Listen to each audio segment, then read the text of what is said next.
Hi, Veena's magic കിച്ചണിലേക്ക് ഏവർക്കും സ്വാഗതം. എല്ലാവർക്കും സുഖം തന്നെയാണല്ലോ അല്ലെ? മഴയൊക്കെയാണ് എല്ലായിടത്തും. എല്ലാവരും സേഫ് ആയിട്ടിരിക്കുക. 2 ദിവസമായിട്ട് എനിക്ക് വീഡിയോസ് ഒന്നും ചെയ്യാനായിട്ട് പറ്റിയിട്ടുണ്ടായിരുന്നില്ല. ഇന്ന് ഞാൻ തയ്യാറാക്കാൻ പോകുന്നത് ഒരു ചിക്കൻ ഫ്രൈ ആണ്. നമ്മുടെ ചിക്കൻ 65ന്റെ ഒരു സിമിലാരിറ്റി ഉണ്ട്, എന്നാൽ ചെറിയ ഇൻഗ്രീഡിയൻസിന്റെ ചെറിയ വ്യത്യാസങ്ങളൊക്കെ വരുത്തിക്കൊണ്ടാണ് നമ്മൾ ഇന്ന് തയ്യാറാക്കുന്നത്. ചിക്കൻ ഫ്രൈ എങ്ങനെയാണ് തയ്യാറാക്കുന്നത് നോക്കിയാലോ? വാ. ചിക്കൻ ഫ്രൈ തയ്യാറാക്കുന്നതിന് ഞാനിവിടെ എടുത്തിട്ടുള്ളത് 250 ഗ്രാം ചിക്കനാണ്. കഴുകി നമ്മൾ എടുത്തിട്ടുണ്ട്. ഇനി ഇതിലേക്ക് നമ്മൾ 1 ടേബിൾ സ്പൂൺ തൈര്, നല്ല കട്ടിയുള്ള തൈരാണ്, പുളിയില്ലാത്ത തൈരാണ്, അത് ചേർത്ത് നന്നായിട്ട് മിക്സ് ചെയ്ത് നമുക്കൊരു 10-15 മിനിറ്റ് നമുക്കൊന്ന് റെസ്റ്റ് ചെയ്യാൻ വെക്കാം.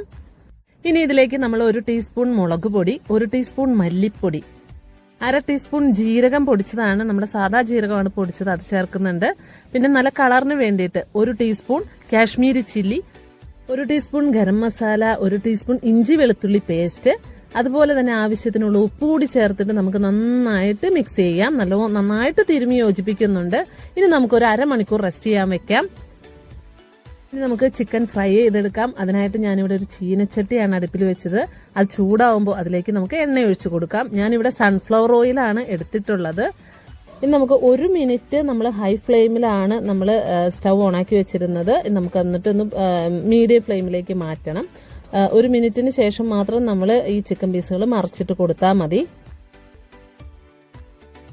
ഇപ്പോൾ നമ്മുടെ ചിക്കൻ കഷ്ണങ്ങളൊക്കെ നല്ലതുപോലെ ഫ്രൈ ആയി വന്നിട്ടുണ്ട്. ഇതിലേക്ക് നമുക്ക് കറിവേപ്പില ചേർത്ത് കൊടുക്കാം.